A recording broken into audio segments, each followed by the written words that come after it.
ਨਮਸਕਾਰ, ਤੁਸੀਂ ਵੇਖ ਰਹੇ ਹੋ ਪੰਜਾਬ ਟੀਵੀ ਪ੍ਰਾਈਮ। ਸ਼੍ਰੀ ਖੁਰਾਲਗੜ੍ਹ ਸਾਹਿਬ ਵਿਖੇ ਦਰਦਨਾਕ ਹਾਦਸੇ ਕਾਰਨ ਜ਼ਖਮੀ ਮਰੀਜ਼ਾਂ ਦਾ ਸਿਵਲ ਹਸਪਤਾਲ ਗੜਸ਼ੰਕਰ ਵਿਖੇ ਨਿਮਿਸ਼ਾ ਮਹਿਤਾ ਭਾਜਪਾ ਨੇ ਜਾਇਜ਼ਾ ਲਿਆ। ਇਸ ਮੌਕੇ ਭਾਜਪਾ ਆਗੂ ਨਿਮਿਸ਼ਾ ਮਹਿਤਾ ਨੇ ਕਿਹਾ ਕਿ ਸ਼੍ਰੀ ਗੁਰੂ ਰਵਿਦਾਸ ਮਹਾਰਾਜ ਜੀ ਦੇ ਤਪ ਸਥਾਨ ਨੂੰ ਜਾਣ ਵਾਲਾ ਇਹ ਰਸਤਾ ਕਾਫੀ ਅਸੁਰੱਖਿਅਤ ਹੈ, ਜਿਸ ਦੇ ਕਾਰਨ ਲਗਾਤਾਰ 2 ਦਿਨਾਂ ਦੇ ਵਿੱਚ ਭਿਆਨਕ ਹਾਦਸੇ ਵਾਪਰੇ ਹਨ। ਉਹਨਾਂ ਨੇ ਕਿਹਾ ਕਿ ਸ਼੍ਰੀ ਖੁਰਾਲਗੜ੍ਹ ਸਾਹਿਬ ਗੁਰੂ ਰਵਿਦਾਸ ਜੀ ਦਾ ਇਤਿਹਾਸਕ ਸਥਾਨ ਹੈ ਅਤੇ ਹਜ਼ਾਰਾਂ ਦੀ ਗਿਣਤੀ ਦੇ ਵਿੱਚ ਸ਼ਰਧਾਲੂ ਰਵਿਦਾਸ ਜਯੰਤੀ ਅਤੇ ਵਿਸਾਖੀ ਦੇ ਦਿਹਾੜੇ ਤੇ ਨਤਮਸਤਕ ਹੋਣ ਲਈ ਪੰਜਾਬ ਭਰ ਦੇ ਵਿੱਚੋਂ ਆਉਂਦੇ ਹਨ। ਪਰ ਇਸ ਮਹੱਤਵਪੂਰਨ ਸਥਾਨ ਨੂੰ ਜਾਣ ਵਾਲੇ ਰਸਤੇ ਦੀ ਚੌੜਾਈ ਬਹੁਤ ਘੱਟ ਹੈ। ਇਸ ਦੇ ਨਾਲ ਹੀ ਇਸ ਮਾਰਗ ਦੀ ਉਤਰਾਈ ਚੜਾਈ ਵੀ ਕਾਫੀ ਖਤਰਨਾਕ ਹੈ, ਜਿਸ ਕਾਰਨ ਕਈ ਹਾਦਸੇ ਇਸ ਮਾਰਗ ਉਤੇ ਵਾਪਰ ਚੁੱਕੇ ਹਨ ਅਤੇ ਅਨੇਕਾਂ ਦੀ ਮੌਤ ਹੋ ਚੁੱਕੀ ਹੈ। ਨਿਮਿਸ਼ਾ ਮਹਿਤਾ ਨੇ ਮੌਜੂਦਾ ਆਮ ਆਦਮੀ ਪਾਰਟੀ ਦੀ ਸਰਕਾਰ ਤੋਂ ਮੰਗ ਕਰਦੇ ਹੋਏ ਕਿਹਾ ਕਿ ਸ਼੍ਰੀ ਖੁਰਾਲਗੜ੍ਹ ਸਾਹਿਬ ਨੂੰ ਜਾਣ ਵਾਲਾ ਇਹ ਰਸਤਾ ਚੌੜਾ ਤੇ ਸੁਰੱਖਿਅਤ ਬਣਾਉਣ ਨੂੰ ਤਰਜੀਹ ਦੇ ਕੇ ਸਰਕਾਰ ਪਹਿਲ ਦੇ ਆਧਾਰ ਉਤੇ ਰਸਤੇ ਦਾ ਸੁਧਾਰ ਕਰਾਵੇ। ਨਿਮਿਸ਼ਾ ਮਹਿਤਾ ਨੇ ਕਿਹਾ ਕਿ ਸੜਕ ਦੀ ਖਰਾਬੀ ਅਤੇ ਖਤਰਨਾਕ ਢਲਾਣ ਅਤੇ ਚੜਾਈ ਦੇ ਕਾਰਨ ਹੋ ਰਹੇ ਸੜਕ ਹਾਦਸਿਆਂ ਦੇ ਲਈ ਪੰਜਾਬ ਸਰਕਾਰ ਅਤੇ ਗੜਸ਼ੰਕਰ ਦਾ ਪ੍ਰਸ਼ਾਸਨ ਪੂਰੀ ਤਰ੍ਹਾਂ ਜ਼ਿੰਮੇਵਾਰ ਹੈ, ਜਿਨ੍ਹਾਂ ਨੇ ਕੋਈ ਪੁਖਤਾ ਪ੍ਰਬੰਧ ਨਹੀਂ ਕੀਤੇ ਅਤੇ ਸਰਕਾਰ ਨੂੰ ਹਾਦਸਿਆਂ ਦੇ ਵਿੱਚ ਜਾਨਾਂ ਗਵਾਉਣ ਵਾਲੇ ਲੋਕਾਂ ਦੇ ਪਰਿਵਾਰਾਂ ਨੂੰ ਘੱਟੋ ਘੱਟ 50-50 ਲੱਖ ਰੁਪਏ ਮੁਆਵਜ਼ਾ ਪ੍ਰਤੀ ਮ੍ਰਿਤਕ ਪਰਿਵਾਰ ਅਤੇ 35 ਲੱਖ ਰੁਪਏ ਜੋ ਇਸ ਹਾਦਸੇ ਦੇ ਵਿੱਚ ਦਿਵਿਆਂਗ ਹੋਏ ਹਨ ਉਹਨਾਂ ਨੂੰ ਦੇਣੇ ਚਾਹੀਦੇ ਹਨ। ਉਹਨਾਂ ਨੇ ਕਿਹਾ ਕਿ ਸਰਕਾਰ ਵੱਲੋਂ ਐਲਾਨੇ 2-2 ਲੱਖ ਦਾ ਮੁਆਵਜ਼ਾ ਸੜਕ ਦੀ ਖਰਾਬੀ ਕਰਕੇ ਹੋਏ ਹਾਦਸਿਆਂ ਦੇ ਵਿੱਚ ਮਰੇ ਵਿਅਕਤੀਆਂ ਦੇ ਨਾਲ ਭੱਦਾ ਮਜ਼ਾਕ ਹੈ। ਗੜਸ਼ੰਕਰ ਤੋਂ ਪੰਜਾਬ ਟੀਵੀ ਪ੍ਰਾਈਮ ਦੇ ਲਈ ਬਿੱਟੂ ਚੌਹਾਨ ਦੀ ਰਿਪੋਰਟ। ਅੱਜ ਸਿਵਲ ਹਸਪੀਟਲ ਦੇ ਵਿੱਚ ਅਸੀਂ ਜਿਹੜੇ ਮਰੀਜ਼ ਖੁਰਾਲਗੜ੍ਹ ਸਾਹਿਬ ਐਕਸੀਡੈਂਟ ਹੋਇਆ ਹੈ ਉਹਨਾਂ ਦੀ ਖਬਰ ਵਾਸਤੇ ਆਏ ਸੀ ਔਰ ਪਹਿਲੇ ਵੀ ਇੱਕ ਦਿਨ ਪਹਿਲੇ ਵੀ ਜਿਹੜਾ ਬੜਾ ਭਾਰਾ ਐਕਸੀਡੈਂਟ ਹੋਇਆ ਔਰ 3 ਲੋਕਾਂ ਦੀ ਜਿਹੜਾ ਡੈਥ ਹੋ ਗਈ। ਹੁਣ 7 ਲੋਕਾਂ ਦੀ ਡੈਥ ਹੋ ਚੁੱਕੀ ਹੈ ਆਲਰੇਡੀ ਔਰ 2 ਵੱਡੇ ਹਾਦਸੇ ਸਾਡੇ ਇਲਾਕੇ ਦੇ ਵਿੱਚ ਵਾਪਰੇ ਹੈ।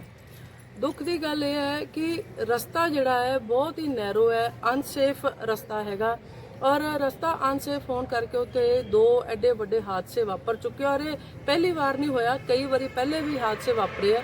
ਔਰ ਗੁਰੂ ਰਵਿਦਾਸ ਜਯੰਤੀ ਤੇ ਔਰ ਵਿਸਾਖੀ ਤੇ ਹਜ਼ਾਰਾਂ ਦੀ ਗਿਣਤੀ ਦੇ ਵਿੱਚ ਸੰਗਤਾਂ ਜਿਹੜੀਆਂ ਸਾਡੇ ਇਲਾਕੇ ਦੇ ਵਿੱਚ ਆਉਂਦੀਆਂ ਹੈ ਔਰ ਜਿਹੜਾ ਸ਼੍ਰੀ ਖੁਰਾਲਗੜ੍ਹ ਸਾਹਿਬ ਆ ਕੇ ਨਤਮਸਤਕ ਹੁੰਦੀਆਂ ਔਰ ਉਸ ਸਥਾਨ ਤੇ ਹਰ ਸਾਲ ਹਾਦਸੇ ਹੁੰਦੇ ਆ ਔਰ ਰੋਡ ਬੜੀ ਨੈਰੋ ਹੈ ਔਰ ਹੁਣ ਜਿਹੜੀ ਰੋਡ ਦੀ ਹਾਲਤ ਹੈ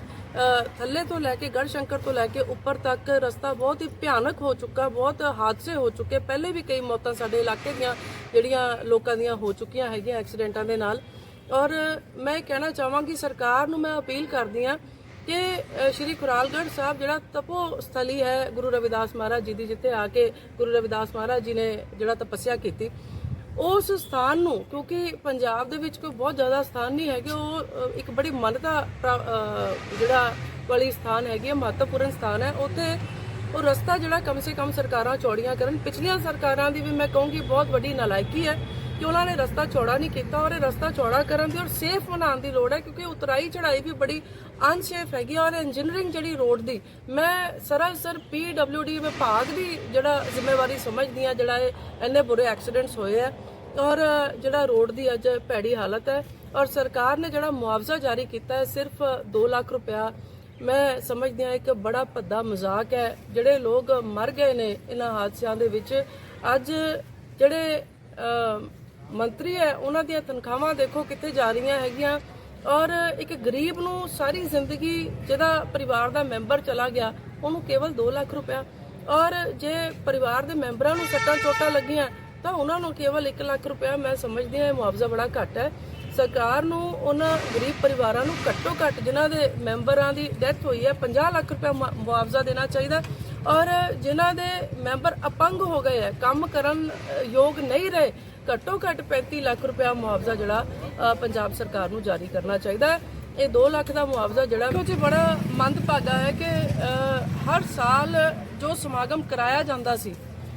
ਸ਼੍ਰੀ ਗੁਰੂ ਰਵਿਦਾਸ ਮਹਾਰਾਜ ਜੀ ਦੀ ਜਯੰਤੀ ਦੇ ਉੱਤੇ ਸਾਡੇ ਹਲਕੇ ਦੇ ਵਿੱਚ ਸ਼੍ਰੀ ਖੁਰਾਲਗੜ੍ਹ ਸਾਹਿਬ ਅਸੀਂ ਵਡਭਾਗੇ ਹਾਂ ਕਿ ਸਾਡੇ ਇਲਾਕੇ ਦੇ ਵਿੱਚ ਸਥਾਨ ਪੈਂਦਾ। ਹਰ ਸਾਲ ਸਰਕਾਰਾਂ ਜਿਹੜੀਆਂ ਹੈ ਪਿਛਲੀਆਂ ਉੱਥੇ ਸਮਾਗਮ ਰਾਜ ਪੱਧਰੀ ਕਰਾਉਂਦੀਆਂ ਰਹੀਆਂ, ਪਰ ਇਸ ਸਾਲ ਇਹ ਮੰਦਭਾਗੀ ਗੱਲ ਹੈ ਕਿ ਆਮ ਆਦਮੀ ਪਾਰਟੀ ਦੀ ਸਰਕਾਰ ਆਉਣ ਤੋਂ ਬਾਅਦ ਉੱਥੇ ਸਰਕਾਰੀ ਸਮਾਗਮ ਹੀ ਨਹੀਂ ਹੋਇਆ ਔਰ ਸਰਕਾਰ ਦਾ ਕੋਈ ਨੁਮਾਇੰਦਾ ਉੱਥੇ ਮੱਥਾ ਟੇਕਣ ਵੀ ਨਹੀਂ ਆਇਆ। ਦੇਖੋ ਹਰ ਸਾਲ ਉੱਥੇ ਸਮਾਗਮ ਹੁੰਦਾ ਔਰ ਮੈਂ ਸਮਝਦੀ ਹਾਂ ਐਡਮਿਨਿਸਟ੍ਰੇਸ਼ਨ ਦੀ ਨਾਲਾਇਕੀ ਹੈ। ਉਹਨਾਂ ਨੂੰ ਜੇ ਇੱਕ ਐਕਸੀਡੈਂਟ ਵਾਪਰ ਹੀ ਗਿਆ ਸੀ, ਥੋੜਾ ਬਹੁਤ ਕੋਈ ਨਾ ਕੋਈ ਪ੍ਰਬੰਧ ਕਰਨੇ ਚਾਹੀਦੇ ਸੀਗੇ, ਪਰ ਪ੍ਰਬੰਧ ਕਰਨ ਦੇ ਵਿੱਚ ਨਾਕਾਮ ਰਿਹਾ ਜਿਹੜਾ ਪ੍ਰਸ਼ਾਸਨ, ਔਰ ਉਹਦੇ ਕਰਕੇ ਦੂਜਾ ਵੱਡਾ ਹਾਦਸਾ ਵਾਪਰਿਆ। ਔਰ ਮੈਂ ਇਹ ਫਿਰ ਤੁਹਾਡੇ ਚੈਨਲ ਦੇ ਮਾਧਿਅਮ ਰਾਹੀਂ ਅਪੀਲ ਕਰਾਂਗੀ ਕਿ ਸਰਕਾਰਾਂ ਨੂੰ ਚਾਹੀਦਾ ਇਹ ਰਸਤਾ ਜਿਹੜਾ, ਕਿਉਂਕਿ ਤਪੋਸਥਲੀ ਹੈ ਗੁਰੂ ਰਵਿਦਾਸ ਮਹਾਰਾਜ ਜੀ ਦੀ, ਔਰ ਘੱਟੋ ਘੱਟ 35-40% ਆਬਾਦੀ ਪੰਜਾਬ ਦੀ ਜਿਹੜੀ ਹੈ ਰਵਿਦਾਸੀਆ ਸਮਾਜ ਹੈ, ਉਹਨਾਂ ਦੀਆਂ ਭਾਵਨਾਵਾਂ ਨੂੰ ਮੁੱਖ ਰੱਖਦੇ ਹੋਏ ਅੱਜ ਸਰਕਾਰਾਂ ਨੂੰ ਚਾਹੀਦਾ ਉਹ ਰਸਤਾ ਬਿਹਤਰੀਨ ਬਣਾਇਆ ਜਾਵੇ। ਉਹ ਕਮ ਸੇ ਕਮ 4 ਲੇਨ ਰਸਤਾ ਬਣਾਇਆ ਜਾਵੇ, ਔਰ ਉਹ ਇੰਨੀ ਨੈਰੋ ਰੋਡ, ਇੰਨੀ ਅਨਸੇਫ ਰੋਡ ਹੈ ਜਿਹਦੀ ਉਤਰਾਈ ਚੜਾਈ ਇੰਨੀ ਮਾੜੀ ਹੈ ਕਿ ਉੱਥੇ ਐਕਸੀਡੈਂਟਸ ਹੋਣੇ ਲਾਜ਼ਮੀ ਹੈ। ਹਰ ਸਾਲ ਐਕਸੀਡੈਂਟਸ ਹੁੰਦੇ ਆ, ਔਰ ਰਸਤੇ ਦੀ ਹਾਲਤ ਖਸਤਾ ਹੈ। ਉਦਘਾਟਨ ਕਰਾ ਲਿਆ ਗਿਆ ਆਗੇ ਇੱਥੇ ਮੰਤਰੀ ਸਾਹਿਬ ਨੂੰ ਬੁਲਾ ਕੇ, ਔਰ ਹਾਲੇ ਤੱਕ ਉਦਘਾਟਨ ਦੇ ਨਾਮ ਤੇ ਕੋਈ ਇੱਕ ਪੈਸੇ ਦਾ ਵੀ ਕੰਮ ਉੱਤੇ ਸ਼ੁਰੂ ਨਹੀਂ ਹੋਇਆ, ਔਰ ਲੋਕਾਂ ਦੇ ਪਹਿਲੇ ਵੀ ਐਕਸੀਡੈਂਟ ਹੋਇਆ ਔਰ ਹੁਣ ਵੀ ਐਕਸੀਡੈਂਟ ਹੁੰਦੇ ਜਾ ਰਹੇ, ਔਰ ਸਾਡਾ ਇਲਾਕਾ ਜਿਹੜਾ ਇਸ ਚੀਜ਼ ਨੂੰ ਭੁਗਤ ਰਿਹਾ ਹੈਗਾ।